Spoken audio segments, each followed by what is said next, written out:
제가 이번 주에, 지난주군요. 그러니까 지난주에, 그러니까 며칠 전이네요. 왔던, 제가 달라스 있을 때 사역했던 교회에서, 그러니까 지금으로부터 한 8년 전에 한국으로 이제 다시 돌아가신 한 집사님이, 안수 집사님이, 저한테 이렇게 이제 연락이 왔습니다. 카톡으로. 그래서 한번 좀 의미가 있는 말을 제가 또 답변을 좀 드리고, 이분도 그런 얘기를 해서 여러분 잠깐 읽어드리고 말씀 나누도록 하겠습니다. 다는 안 하고 제가 일부를 좀 줄였습니다. 하루도 예측할 수 없는 우리가 몇 년 뒤를 계획하고 하루라는 선물은 가볍게 여기고 살았는지 지금의 상황은 우리를 겸손하게 합니다. 사모님의 안부를 제일 먼저 묻고 싶었습니다. 2월부터 피부로 와닿는 코로나 영향은 지금까지 겪어보지 못한 상황들을 만들어내고 있답니다.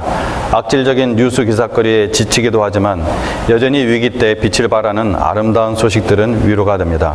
외출하려면 마스크부터 챙기는 것은 자연스러워졌고 미국에서 익숙하게 보았던 손 세정제라는 걸 쓰게 됩니다.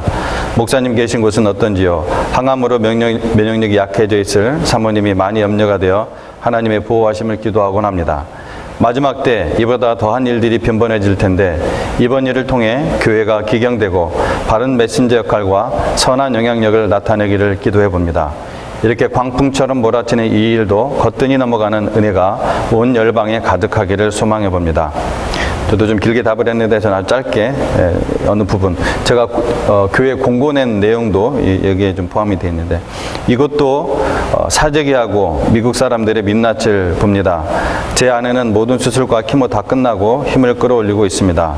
한국은 신천지만 없었어도 훨씬 빨리 정리가 되었을 텐데 이게 우연일까요? 아니면 한국 교회에 대한 심판일까요? 성장 위주, 감성 위주, 신비주의로 스스로 순교를 포기한 교회의 모습을 보며 슬퍼하시고 분노하시는 하나님의 손길이 아닐까요? 복음의 긴박성에 대해서 코로나의 100분의 1만 반응했어도 주님은 벌써 오셨을 것 같습니다. 예방에 최선을 다하시며 생사화복의 주관자이신 주님 안에서 샬롬을 누리시기 바랍니다. 이렇게 답변을 했습니다.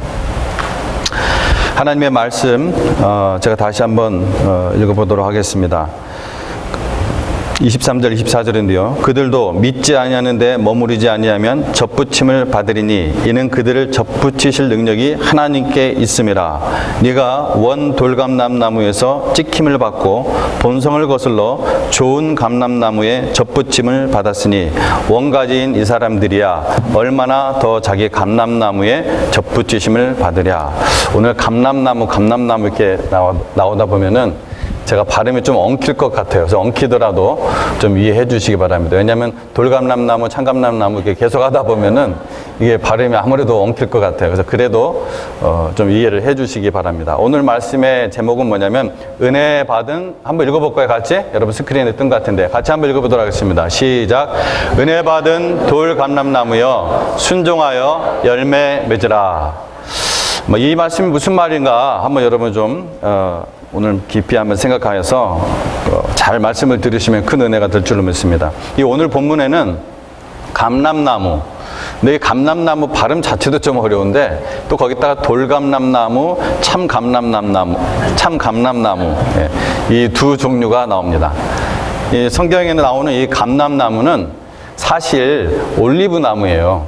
근데 올리브나무인데 이 감람이란 단어는 중국어에서 한자에서 이렇게 우리나라 성경으로 번역할 때 중국어에서 가져온 것이라고 합니다. 하지만 이 감람나무와 식물학 도감을 보니까 이 감람나무와 올리브나무는 식물학상 엄연히 다른 나무라고 그래요. 저도 이번에 알았습니다. 그러니까 성경에 참감람나무는 우리가 보통 말하는 그 올리브나무예요. 예.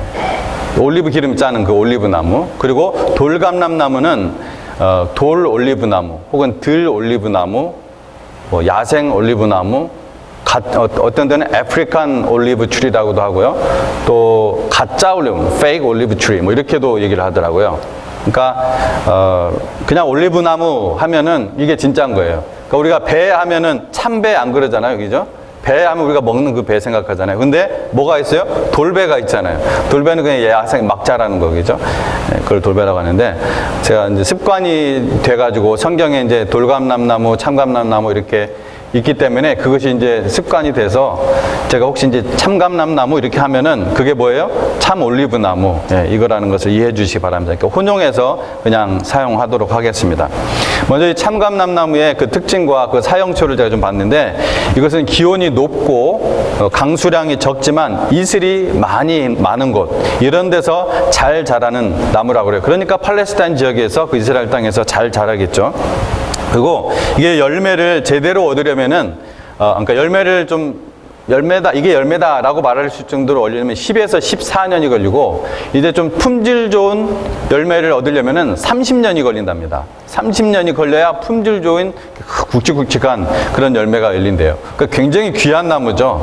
10에서 14년 자라야 이제 뭐 올리브 나무를 할 수 있는, 판매할 수 있는 것들이 생기니까. 그래서 올리브 기름은 지금은 어때요? 귀합니까? 지금은 흔한 것 같아요. 그죠? 사실 근데 한 5년 전, 한 10년 전? 그때까지만 해도 올리브 기름이 제 기억으로는 귀한 것에 좀 속했던 것 같아요. 근데 요즘 어떻게 좀 기술이 발달해서 그런지 좀 많이 좀 흔한 편입니다. 저도 이 콜레스테롤 때문에 HDL이 낮아요. LDL은 높은데 제가 유전적으로 HDL이 굉장히 낮아요. 그래서 이 HDL을 높이기 위해서 엑스트라 버진 오일이라는 것을, 엑스트라 버진 올리브 오일 있죠. 예, 그거를 이제 제가 하루에 얼마씩 계속 정기적으로 먹는데, 옛날에 특히 이제 구약 시대는 귀에서 아무나 사용하지 못했습니다. 뭐 제사장, 왕, 선지자들을 세울 때 그 기름 부은 거 있잖아요. 이게 이제 올리브 기름을 부었다고 그래요. 그래서 의학용으로도 사용되었고, 또 식용, 그리고 옛날에는 등불, 기죠? 네, 등불 기름으로도 사용되었습니다. 뿐만 아니라 여자분들이 사용하시는 그 화장품, 이 화장품으로도 사용된 것을 보면은 뭐 이 올리브 기름은 거의 모든 곳에서 사용되는, 그리고 이 나무도요, 이 나무로 만든 것을 제가 사진을 봤는데 너무 아름다워요. 그 나무로 만든 그 그릇 같은 걸 보니까 그 나뭇결이 너무 아름다워요. 그래서 굉장히 이 나무는 이제 귀한 나무다 이렇게 생각이 됩니다. 이제 돌감람 나무는 뭐냐? 이 산이나 들에서 그냥 막 자라는, 산이나 들에서 자라나는 야생 올리브 나무라고 합니다.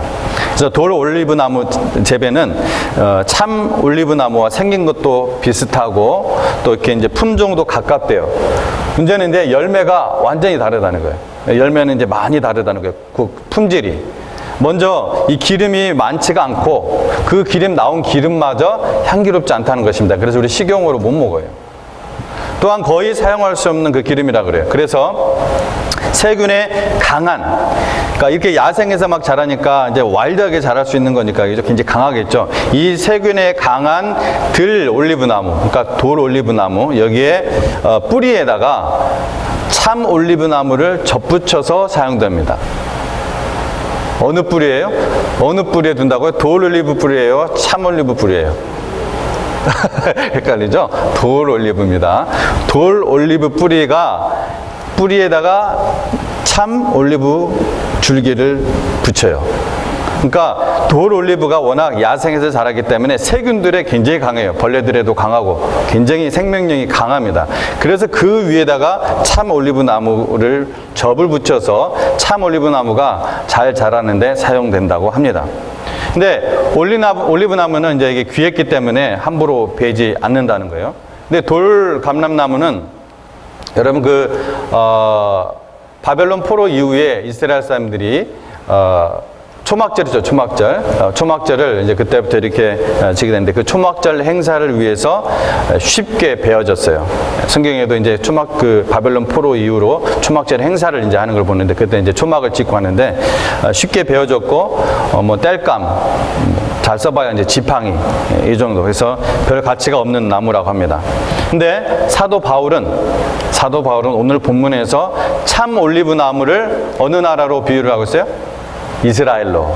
그 다음에 돌 올리브 나무를 어디로? 이방인, 저와 같은 이스라엘 외의 모든 민족을 성경에서는 이방인으로 이제 표현을 하고 있습니다. 이 참 감람나무인 유대인들이 예수를 믿지 아니함으로 뿌리만 남기고 그냥 다 잘려졌습니다. 그리고 그 위에 돌 감람나무가 접붙여진 거예요. 구원의 뿌리가 유대인들에게서 시작되었지만 유대인들이 이 예수님을 배척했기 때문에 이방인들에게 이 복음을 접하고 믿을 수 있는 기회가 온 거예요. 자, 그런데 여러분 여기까지 말을 들으면은 이제 뭐 여러분 뭔가 좀 발견하셔야 돼요. 자, 이곳에서 착각하기 쉬운 부분이 있습니다. 바울이 말하는 이 접붙임은 일반 농부들이 사용하는 방식과 정반대예요. 일반 접붙이기는 아까 어떻게 한다고 했어요?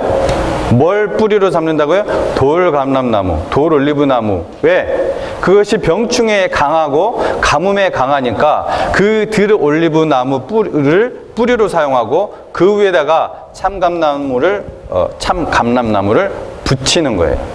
그렇게 해서 접붙이기를 사용합니다. 접붙이기가 혹시 뭔지 모르시는 분 없죠? 예, 이게 저도 해봤는데, 접붙여서 이렇게 자라게 하는 게 있습니다. 어쨌든. 근데 바울은 반대로 뭐라고 얘기했어요?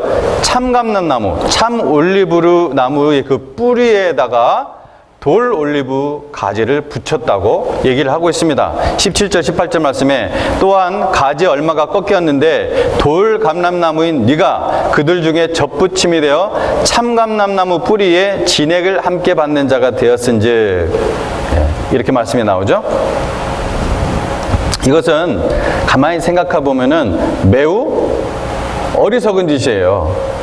매우 어리석은 짓이에요. 왜냐하면은 그렇게 하면은 뭐가 열려요? 참 올리브 열매가 열려요? 돌 올리브 열매가 맺어요?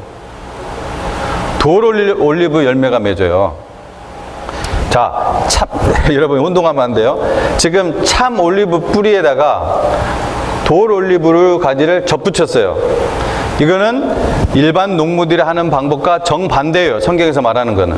근데 이게 굉장히 어리석은 방법이에요. 왜냐? 이렇게 하면은 돌 올리브 열매가 맺는다니까요. 이렇게 하면은.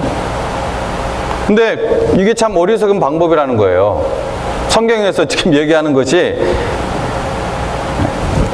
근데 바울은 여기에 참 올리브 나무 열매가 맺힌다고 합니다. 그러니까 자연적으로는 말이 안 되는데 지금 영적으로 지금 사도 바울이 그 역설적인 얘기를 하고 있는 거예요. 이유는 이 참 감람나무 뿌리로부터 받는 이 진액, 이 진액, 여기도 지금 나오죠. 진액이란 말이 나옵니다. 뒤에 나중에 한번 보세요. 이 참감람나무 뿌리로부터 올라오는 이 진액이 다름 아닌 뭐예요? 복음이기 때문에 그래요. 복음. 이 참감람나무 뿌리로부터 올라오는 그 진액이 뭐라고요? 복음, 하나님의 말씀이기 때문에 이 자연과 자연을 초월하는 초자연적인 현상이 일어나는 거예요. 즉 바울의 이 역설적 접붙이기는 바울이 이런 자연의 원리를 몰라서 실수로 기록한 것이 아니라는 것입니다. 참 올리브 나무를 통해 올라오는 이 복음의 영양분을 받으면 돌 올리브 나무가 자신의 그 본성을 이기고 참 올리브 나무의 열매를 맺는다는 것을 말하고 있는 거예요. 아멘? 이해가 되면 한번 아멘 해보세요. 왔다 갔다 하니까 좀 헷갈릴 수가 있는데. 즉 복음을 통해 들어오는 하나님의 이 생명이 결국 죄로 타락된 이 본성을 회복시켜서 성령의 열매를 맺게 한다는 것입니다. 자연적으로는 돌감람나무에서 위에다가 참 감람나무를 붙이는데, 근데 성경에서는 반대로 했네요, 저도. 예. 근데 성경에서 지금 돌감람나무에다가 헷갈려요. 예, 참 감람나무 뿌리에다가 제가 무슨 얘기를 하는지 지금, 참 감람나무 뿌리에다가 돌감람나무 가지를 붙였어요. 그러면 뭐가 원래 맺어요? 돌 올리브가 맺어요. 그런데 성경에서 보니까 참 올리브 열매가 맺는다는 거예요. 근데 뭐 때문에 그렇다고? 이것이 하나님의 말씀의 생명력 때문에, 우리 타락된 본성을 능히 이기는 하나님 말씀의 놀라운 능력 때문에 이러한 초자연 현상이 일어난다는 겁니다. 아멘? 부디 이해하셨기를 바랍니다. 저도 좀 이해해 주시고. 말이 막 엉켜요 지금. 이 매우 중요한 복음의 비밀입니다. 여러분, 그리스도 안에서 거듭난 사람들이 알 수 있는 복음의 비밀이에요. 이 초자연적 비밀, 이 복음의 신비한 비밀, 이것은 복음의 진액을, 이 하나님 말씀의 그 진액을 그대로 자신의 삶 속에 흡수한 자들만 경험하고 깨달을 수 있는 신비예요. 비밀이에요. 나는 그렇게 될 수가 없어요.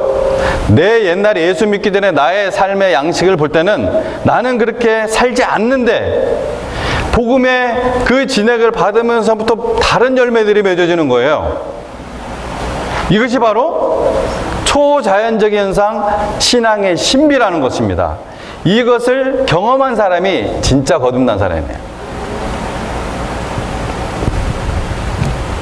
예수님 믿고 10년 넘게 신앙생활을 하고 있는데 교회 나가는 것 빼고는 변한 게 없다 라고 얘기했는데 이것이 난가?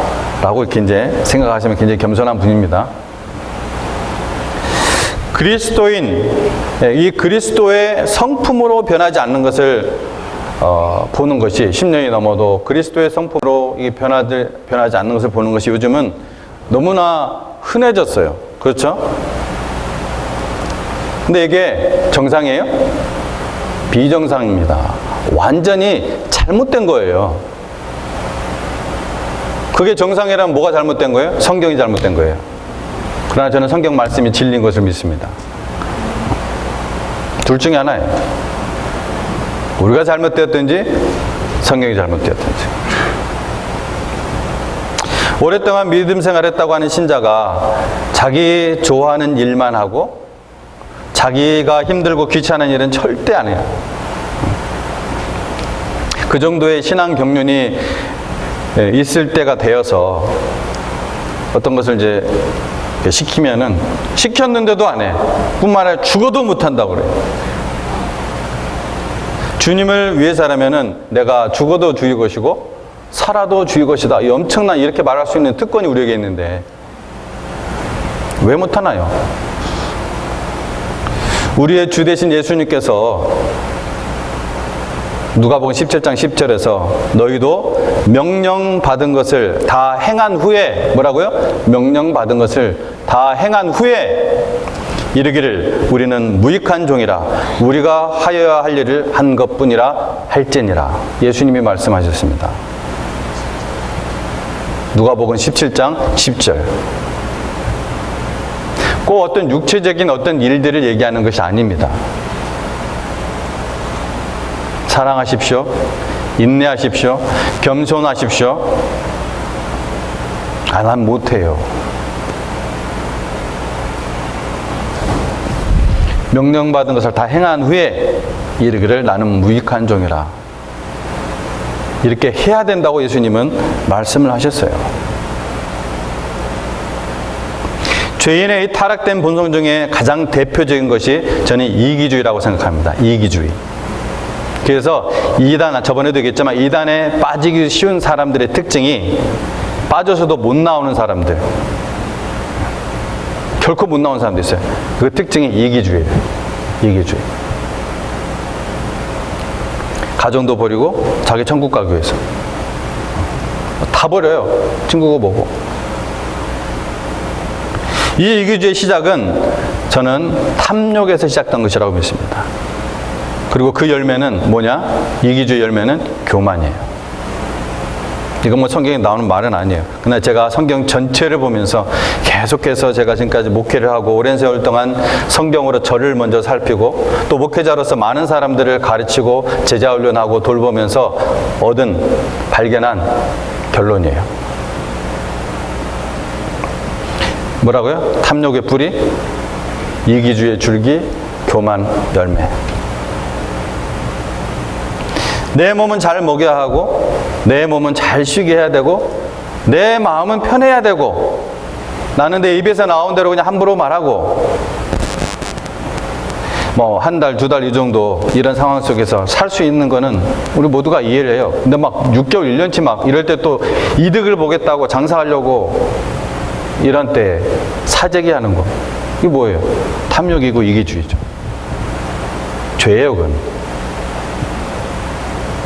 제가 참으로 안타까운 것은 성경도 많이 배우고 시간도 올라서 이 믿음 생활 잘하고 다른 사람들을 배려하고 또 섬길 때가 되었는데 여전히 제자리인 사람들을 너무 많이 본다는 거예요.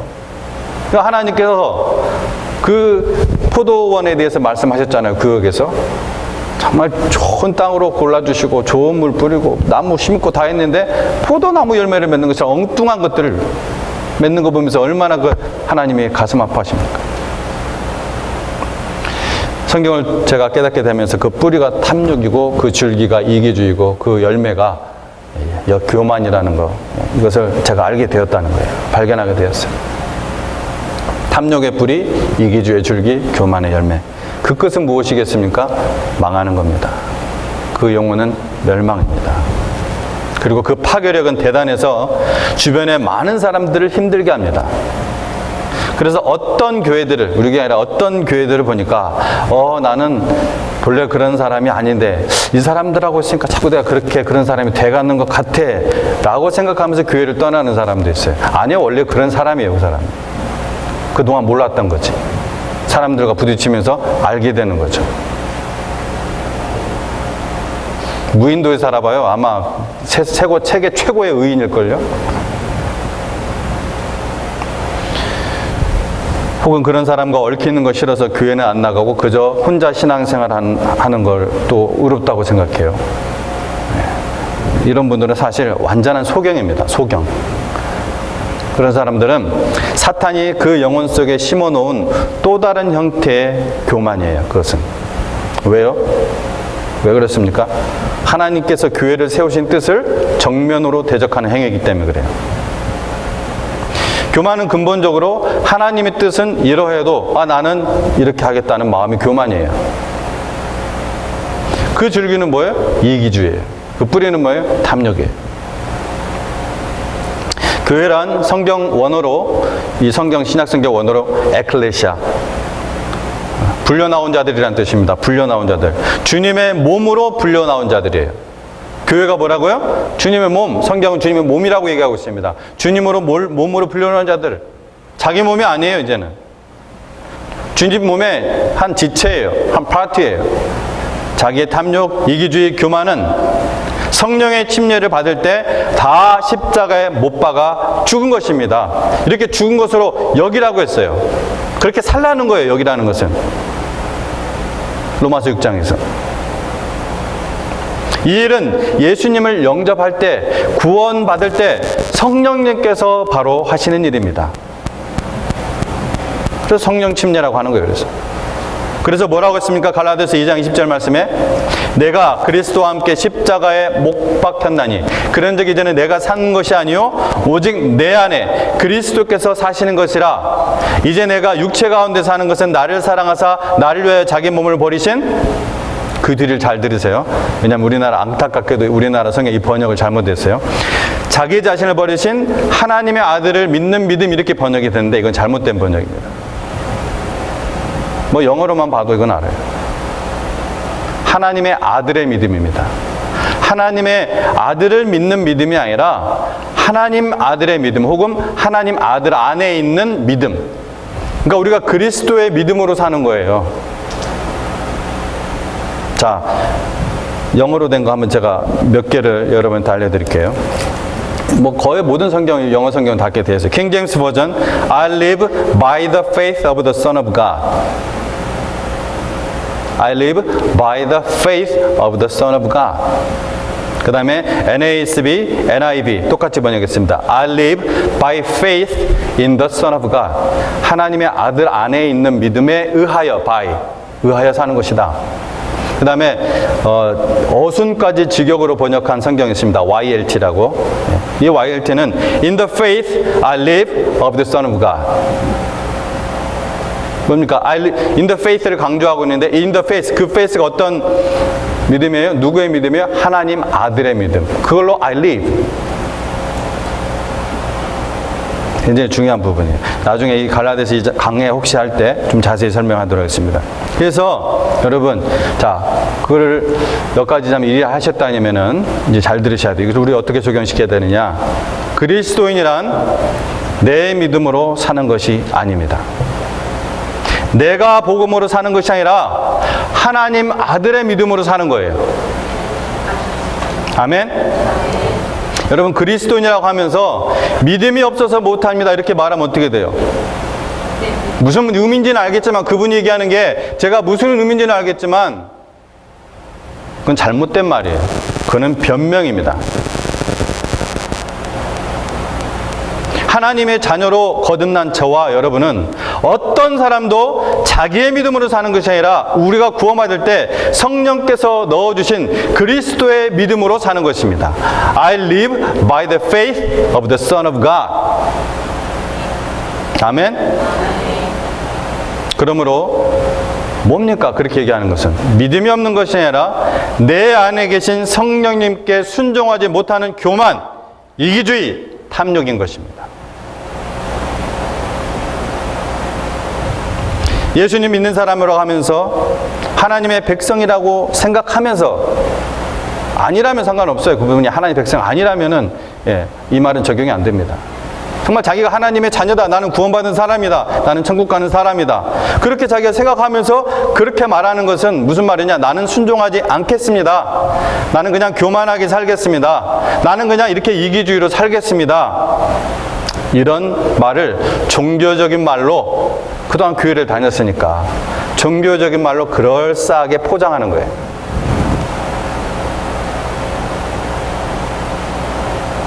믿음이 없어서 못하는 것이 아닙니다. 그럼 예수님이 믿음이 없다는 얘기예요? 하나님 말씀에 당신 안에 있는 그 성령님께 순종하지 못하겠다는 거예요. 그래서 제가 오늘 말씀의 제목을 왜 저렇게 정했는지 아시겠죠? 은혜 받은 돌감람나무여 순종하여 열매 맺으라. 성령님께서 우리를 주님의 몸, 즉 교회 안으로 침례하신 이유는 너 혼자는 너 알 수 없어, 이런 사실을, 너 이러한 것들을 몰라. 그러므로 네가 교회 안으로 침례되어서 한 몸 되어 살아갈 때, 뭉쳐서 살아갈 때, 이런 온갖 죄인들이 모여서 같이 있을 때 이런 죄성이 들끓이는 사람들 모이면 어떻게 돼요? 갈등이 일어나죠. 싸움이 일어나죠. 화가 치밀죠.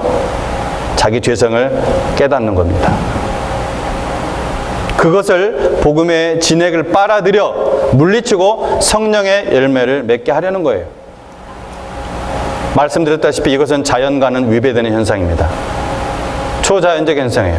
그래서 구원받았지만 죄성이 있는 우리에게는 성령의 열매를 맺는 것이 자연스러운 것이 아니에요. 여러분, 자연스러운 것이 아니라는 게 뭔 말인지 아시겠죠? 팔은 안으로 굽어요, 밖으로 굽어요? 밖으로 굽히는 사람이 있어요? 부러진 사람 외에는 밖으로 안 구부러져요. 이게 자연스러운 거예요. 죄성 있는 우리에게는 자연스러운 것은 성령의 열매 안 맺는 거고, 불순종하는 거고, 교만한 거고, 탐욕이고, 이기주의입니다. 이게 자연스러워요. 근데 우리 안에 어떤 영이 하나 있어요? 성령님. 이 성령님께서 우리에게 말씀하십니다. 깨닫게 하세요. 우리 마음속에 얘기하세요. 이때 순종하면 내 힘으로 하는 것이 아니라 하나님의 힘으로, 하나님의 초자연적인 현상으로 열매가 맺어지는 거예요. 이것이 복음의 신비고 복음의 능력이고 이것이 바로 기적인 것입니다. 오늘날 우리가 교회 안에서 이런 신비, 이런 기적, 이런 능력들이 사라지고 있다는 거예요. 무기력한 종교 단체가 되어버렸다는 겁니다. 그것을 경험하게 하는 키가 뭐라고요? 순종입니다. 탐욕, 이기주의, 교만은 우리에게 자연스럽습니다. 노력하지 않아도 자연스럽게 됩니다. 내가 탐욕하기 위해서, 교만하기 위해서, 이기주의하기 위해서 노력하는 분이 있어요, 혹시 여기에? 아니에요. 그건 자연스러워요. 그런데 순종은 나는 이미 그리스도와 함께 십자가에 못 박혔다는 못 박혀 죽었다는 이 사실을 치열하게 내 삶 속에서 고백하는 행위예요. 그때 바로 놀라운 일이 나에게 하나씩 일어납니다. 기적을 경험합니다. 세상이 줄 수 없는, 아무리 코로나 바이러스가 오더라도, 죽음이 가까워도 평안과 세상이 올 수 없는 그 희열을 경험하게 되는, 이게 기적입니다. 여러분, 이것이 복음의 진액을 자기의 온 삶으로 빨아들이는 자에게 나타나는 기적입니다. 여러분, 복음은 기쁜 소식인데 그야말로 기쁜 소식이에요. 굿뉴스. 근데 스릴 없이, 희열 없이 맨날 무거운 짐에 허덕이며 살고 있지는 않습니까? 무거운 짐이 맨날 있을 수가 있어요. 근데 거기에 맨날 우리가 허덕이지 않는 기적이 있어야 돼요. 원인은 하나입니다. 이런 믿음의 길을 계속해서 피하고 있기 때문입니다. 나를 믿는 자는 성경의 이름과 같이 그 배에서 생수의 강이 흘러나리라. 예수님 하신 말씀이에요. 이렇게 말씀하셨는데 생수의 강이 내 안에서 흘러나오기는커녕 영혼이 항상 바짝 메말라서 찌들고 찢어지고 짜증나고 지치고 두렵고 피하고 주저앉는 그 이유가 무엇인가? 바로 이런 믿음의 길을 계속해서 부인하고 내 생각대로 내 믿음, 내가 복음으로 살기 때문에 그렇습니다. 내가 복음이 아니라 누가 복음을 통해 예수님의 말씀을 생각해 보겠습니다. 누구든지 자기 십자가를 지지 않고 나를 따르는 자도 능히 내 제자가 되지 못하리라. 또 이와 같이 너희 중에 누구든지 자기의 모든 소유를 버리지 아니하면 능히 내 제자가 되지 못하리라. 각 사람이 십자가에 못 박아 죽었다고 이 고백할 탐욕과 그 이기주의, 이거를 말하는 것이 아닙니까? 이거 죽었다고, 이거 셀프 디나이얼을 하라고. 또 누가복음 14장 26절 말씀에 물은 내게 오는 자가 자기 부모와 처자와 형제와 자매와 더욱이 자기 목숨까지 미워하지 아니하면 능히 내 제자가 되지 못하고, 그 탐욕과 그 이기주의 영역이 자기 자신뿐만 아니라 혈연 가족의 영역까지 포함하라는 것입니다. 이것이 예수님의 말씀이에요. 내 가족, 내 혈연의 가족, 내 자식 특히 돌보는 거, 이거 자연스러워요. 그건 나쁜 것이 결코 아닙니다. 그러나 그것을 넘어서야 된다는 거예요. 우리 그리스도인이라면은. 예수 그리스도 보혈로 한 거적이 된 우리에게는 이것이 여전히 자연스럽지 않아요. 그렇죠? 그러나 뭐라고 했어요? 능히 내 제자가 되지 못한다고 했습니다. 이거 뭡니까? 지금부터 여러분 돌아가서 미워하라는 이런 얘기 아니잖아요. 여러분 뭐 자식 미워하고 부모 미워하고 교회 아까 제가 반대로 얘기하는 거잖아요. 그죠? 교회 다니면서 자기 가족 버리는 거, 이게 이단들의 특징이라고. 그거 아니잖아요. 이기주의 얘기하고 있는 거잖아요. 그것을 넘어서야 되는 그 바운더리를 beyond that boundary. 우리는 모두 예수님, 아버지 하나님을 만나게 될 겁니다. 여러분 하나님의 자녀라면 주님은 모든 사람 앞에서 우리를 선악간에 심판하실 것이라고 성경을 통해 분명히 밝히셨습니다. 애매하게 얘기한 것이 하나도 없어요. 분명하게 얘기하고 있습니다. 내가 하나님의 자녀의 백성이라는 증거가 나의 삶 안에 이런 열매들이 발견되는가? 저나 여러분이 최후의 이 모두 최후의 심판대에 설 텐데 법정에서는 뭐가 제일 중요해요? 뭐가 굉장히 중요합니까? 증거. 증거가 아주 중요해요. 증거 없는 말은 아무런 법적인 효력이 없습니다. 그 증거는 성령의 열매를 맺는 변화입니다. 9가지 열매 못 외워도 괜찮아요. 그러나 여러분이 하나님의 자녀라면 이 9가지 다 못 외워도 여러분 안에 성령님이 계시기 때문에 판단할 수가 있습니다. 그 변화라는 하나님의 형상을 회복하는 것, 주님의 성품을 담는 것입니다. 올해 우리 교회는 1년 동안 예배 전에 우리 예배 전 교회 학교에서 10시부터 하는 거 그리스도인의 성품 훈련을 하고 있습니다. 뭘 하고 있다고요? 좀 크게 얘기하세요. 뭐 하고 있다고요? 그리스도인의 성품 훈련. 1년 내내 주제입니다. 제가 그것을 일일이 타이핑하고 제작하면서도 하기로 마음먹은 이유가 바로 우리 중앙침례교회가 우리 모두가 주님의 성품을 담기를 소망하기 때문에 그렇습니다. 복을 받기 위해서 그래요. 이게 복입니다. 복음은 그저 껍데기만 그럴듯하게 포장하는 것이 아닙니다. 환경과 상관없이 평안하고 사랑하고 내가 희생하고 내가 주고 내가 손해보고 그런데도 희열이 넘치고 그런데도 더 내가 많은 공급을 받고 기적도 체험하는 것은 여러분 그저 종교적인 포장지로 그럴싸하게 포장해서 되는 것이 아니에요. 그건 가짜입니다. 그건 복음이 아니라 가짜 뉴스입니다. 탐욕, 이기주의, 교만, 이 모든 것은 죄악입니다. 우리가 이 땅에 살면서 이런 죄악으로부터 완전히 자유하며 이런 것들을 저지르지 않으며 살 수는 없습니다. 저도 그렇게 살 수가 없어요. 그러나 예수님 믿고서 그런 방향으로 변화도 없고 성장도 없고 성숙도 없고 순종도 없다면 그것은 심각한 병에 든 것입니다. 아니면 아예 거듭난 사람이 아니든지 모르겠으면 여러분 성경으로 여러분의 영혼을 스캐닝하면서 살펴보십시오. 성령님께서 알려주실 것입니다. 분명한 것은 하나님께서 돌감람나무인 우리를 뚝 잘라서 참감나무의 뿌리에 접붙여서 이 복음의 진액을 흡수하여 누구나 예수 믿는 사람이라면 누구나 거듭난 사람이라면 누구나 성령의 열매를 풍성하게 맺게 하신 것입니다. 그리고 하나님의 은혜를 받는 사람의 입장에서 복음을 지금 듣고 있는 사람의 입장에서는 경각심을 가질 것이 하나 있습니다. 성경에 의하면 하나님의 은혜는 받을 만한 때가 있음을 기억해야 돼요. 이스라엘이 계속해서 하나님의 은혜를 거부하고 그 사명을 망각하였을 때 결국 그 그루터기, 즉 남은 자에 대한 말씀은 지난주였습니다. 이 남은 자만 남기고 모조리 잘라버렸습니다. 그리고 돌감람나무를 접붙임하여 우리를 접붙임하여 그 생명과 은혜의 복음을 받게 하신 거예요.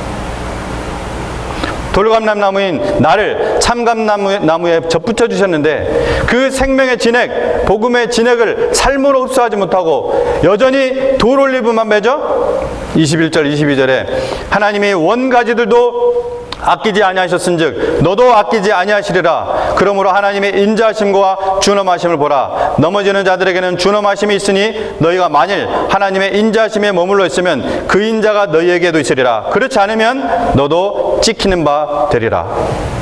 그럼 무서운 경고의 말씀입니다. 마지막으로 14절을 보시기 바랍니다. 14절 같이 읽겠습니다. 마지막입니다. 같이 읽습니다. 로마서 11장 14절 시작. 이는 혹 내 권력을 아무쪼록 시기하게 하여 그들 중에서 얼마를 구원하려 함이라. 사도 바울은 이방인들이 예수 믿고 구원 얻는 것을 보면 결국은 이스라엘도 시기가 나서 저들도 회개하고 돌아올 것이라는 그런 말씀을 하고 있습니다. 여기서 시기란 나쁜 의미로 말한 것이 아니라는 거 아시겠죠? 나쁜 의미로 말하는 것이 아닙니다. 바로 이런 겁니다. 예를 들면 이방인들이 저희 같은 이방인들이 예수 그리스도의 복음을 하고 살아가는데 그들의 삶이 풍성해지고 정말 이상한 일들이라는 거예요. 저들이 이러한 고난 속에서도 왜 기뻐하지? 왜 이러한 코로나 바이러스 앞에서도 왜 죽음 앞에서도 요동하지 않고 예배하지? 평안하지? 왜 오히려 서로를 더 아껴주고 더 사랑하고 자기 것 손해보고 다른 사람 섬기고 좋은 것을 오히려 자기가 교회 앞에 가져오고 자기가 챙기고 훔쳐가고 가져가려는 것이 아니라 섬기는 거 싫은데 이런 게 신비한 거예요. 그들 눈에 보기에 그거 자연스럽지 않으니까 이건 신비죠. 우리에게 이런 신앙의 신비가 있느냐는 말입니다. 내가 믿는 예수를 나도 좀 믿어 보아야겠다, 나도 믿고 싶다 하고 찾아올 만큼 우리들 안에 이런 하늘의 신비가 있느냐는 말입니다. 정말 저와 여러분들의 삶을 통하여 믿지 아니하는 자들에게 이런 매력을 주고 있나요? 아니면 이런 매력, 거룩한 호기심을 주기는커녕 혐오감을 주었을 때가 많나요? 돌 올리브 나무인 저와 여러분이 이 신앙의 신비, 이 참 올리브 열매를 맺는 길은 오직 나의 삶 속에 들어오는 이 복음의 진액을 내가 순종함으로 빨아들일 때 하나님께서 맺게 해주시는 것입니다. 여러분, 은혜 받은 돌감람나무여 순종하여 열매 맺으라. 기도하겠습니다. 하나님 아버지 감사합니다.